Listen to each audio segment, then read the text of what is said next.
Hi, it's Claudia. Welcome back to my channel. Today's video is all about creating strawberry blush nails. So I've already prepped my nails and applied the Jello peel off base coat just to get that step out of the way since I've been doing it a lot in my recent videos. So if you're looking for long lasting nails, you'll want to use a regular base coat instead. Since I don't plan on wearing the nails for very long, the peel off base just helps remove the nails easily with no damage. So for this set, I'm using nail forms to extend the nails. I like to switch up my extension methods often just to keep things fun and interesting for you guys. So I'm just sticking the bottom flaps together and securing the sides around my finger. The form should sit snugly right underneath the natural nail. I'll be going in with clear polygel from Beetles. So with the first bead, my main focus is extending the length. Once that's secured, it just makes building the rest of the nail much easier. So I'm aiming for an almond oval shape. I'm not good at forming the shape, especially almond oval, during the polygel application step, so I'll just refine that later during filing. So after curing the first bead, I'll move on to building the nail.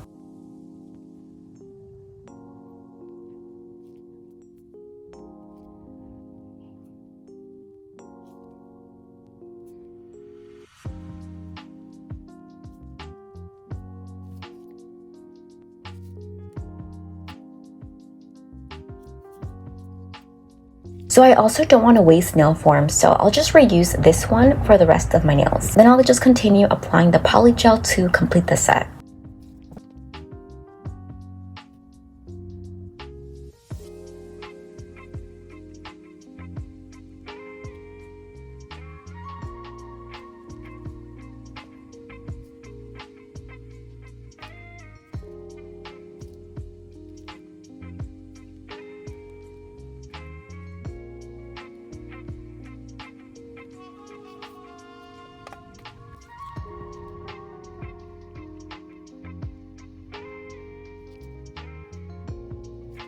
One more thing, if you notice any air bubbles, make sure to remove them right away. Otherwise, you'll be having to fill them in later during filing.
So the polygel application is complete. After curing, polygel leaves behind a sticky residue known as an inhibition layer, so I'm just wiping that off with alcohol.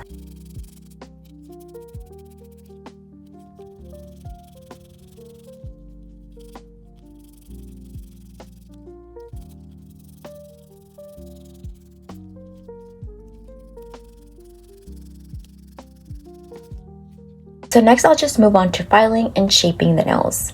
I like to take off my anti-UV gloves for this step so they don't get covered in dust. I'm using Macart 100-180 grit nail file, and I like to begin by shaping the free edge.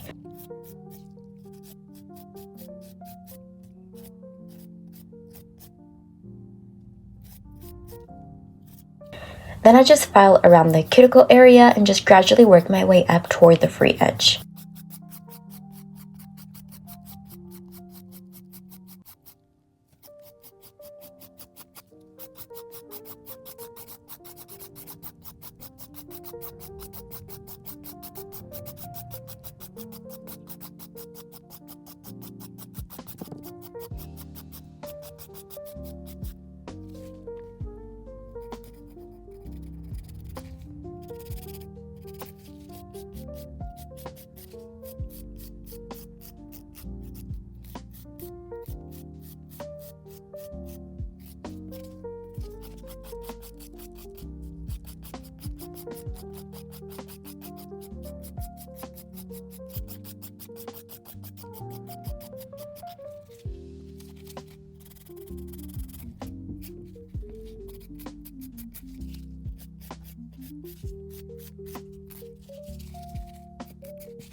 The polygel on the side of my pinky didn't cure properly, so I'm just filing that part off and I'll just reapply polygel there.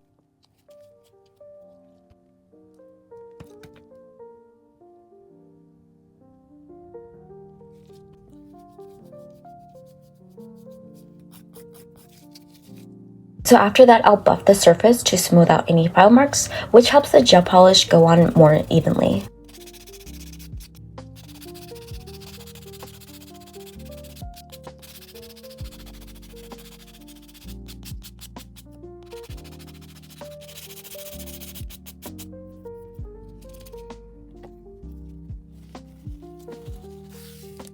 So lately I've been using moisturizing wet wipes to clean off the dust.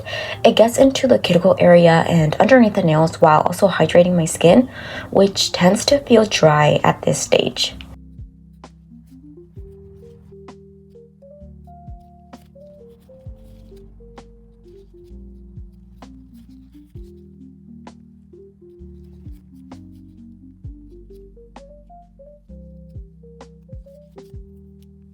So I like to clean the nails with alcohol just to get rid of any oils left from the wipe. Now it's time to start the nail art, my favorite part. So first I'm just using an iridescent milky white gel from Gayo. This color is so mesmerizing and just really beautiful. And I'll apply 2 coats to all the nails, curing in between each layer. The base design will be the same across every nail, which is actually unusual for me since I usually do an accent nail.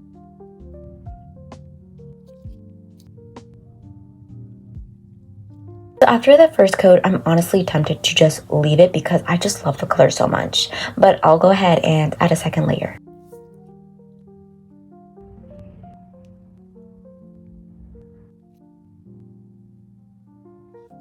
Next, I'm using sponges to create a blush or aura nail effect. This style is like very popular in Korean nail trends, which heavily inspired this set today. So I've seen people press their sponge into tape to remove dust, but I'm going to be using the back of the nail form instead. And it's actually a bit rough on the sponge, so regular tape might be a better option. So I'll start by dabbing Model 1's light pink gel polish around the nail. So I'll build up the color gradually in layers, carrying between each one. With each layer, I'll use smaller dabbing motions so the color becomes more concentrated on the center. So the goal is to keep it a soft pink overall, with the center being the deepest shade of that soft pink, if that makes sense.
Now it looks a bit patchy, which is a common issue I run into when using the sponge method, and I'm not entirely sure how to avoid that.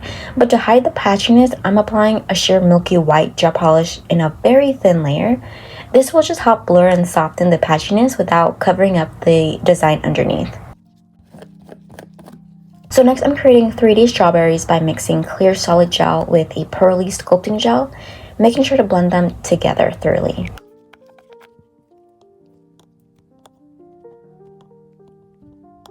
So you can shape the strawberries by hand using a silicone tool, and I'll show you how to do that later. But for now, I'm using a Hello Kitty mold that I got from Temu. It has 2 heart-shaped molds. So first, I'll just fill it in with sculpting gel, then press it down while pushing away the excess like you can see here. With my finger, I'm just keeping the sculpting gel in the mold while removing the excess. I know I'm not wearing gloves, but please make sure that you do. So make sure all the excess is removed and that the gel fully fills the mold. It should not go over the mold. Then I'll partially cure it for about 12 seconds.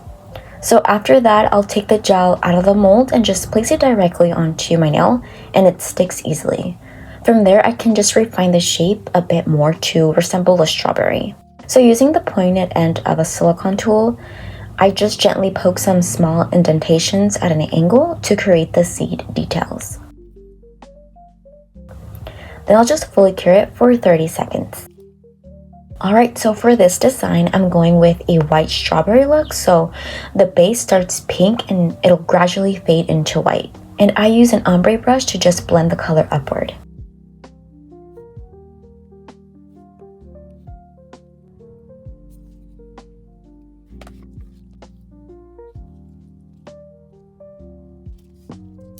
So once it's cured, I go back in with a darker pink gel and just carefully dot each of the seed indentations to define them.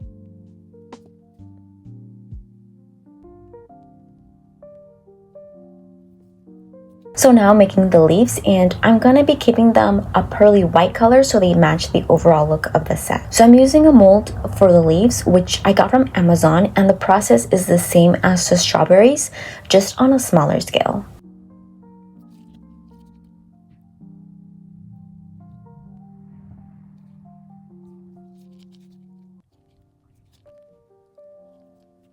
So to make sure the leaves stay securely attached to the strawberries, I'm using rhinestone glue. So I also made a few extra leaves off camera. If you don't have a leaf mold, you can shape them by hand with a silicone tool.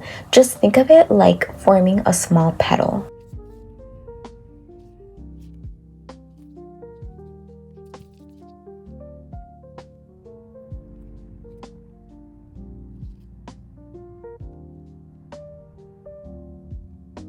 So on my ring nail, I'm adding another strawberry, so I'll show you the process again. It's exactly the same as before, but this time I'm using a smaller heart-shaped mold.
So this time I'm leaving the strawberry without leaves so you can clearly see the heart shape.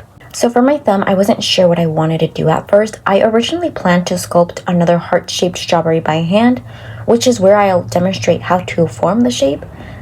So you just start with a small ball, then create an indentation at the top to form something like a backward number 3.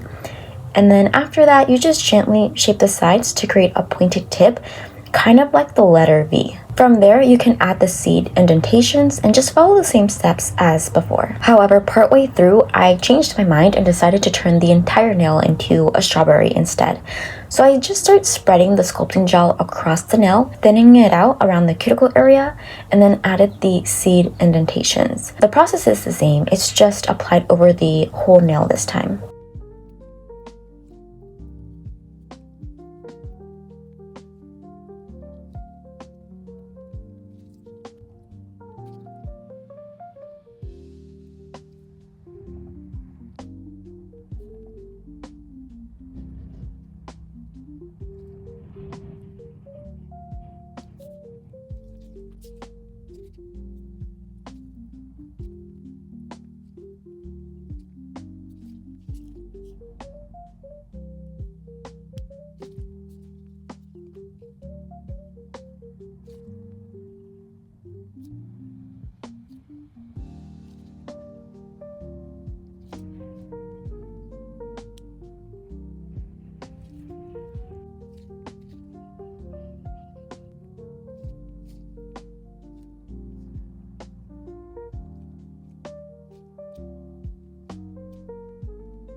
Next, I'm adding some crystals. I got these from Temu and they actually look really nice. The reflection is great. You know, sometimes crystals from the Temu can look a bit cheap, but these turned out pretty well. So I'm keeping the design simple and minimal, so I'm only adding 2 or 3 crystals on a few nails. So to adhere them, I'm using rhinestone glue gel.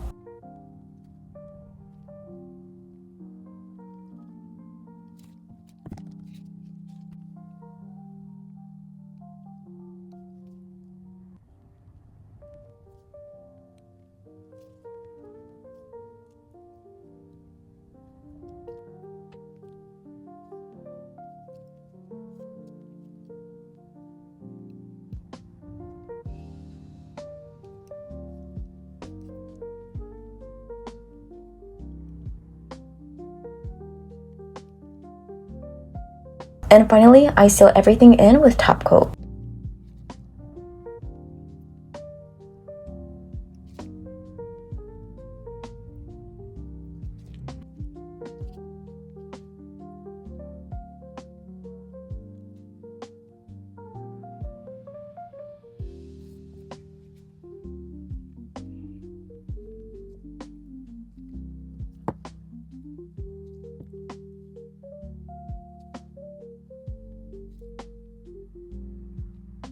And here's the finished look. I also did my right hand, so don't judge it too harshly since I had to use my non-dominant hand. But I really love how these turned out. They're so cute, simple, and the strawberries look surprisingly realistic. Let me know what you guys think. But that's it for the video. Thank you guys so much for watching, and I will see you guys in my next one. Bye guys.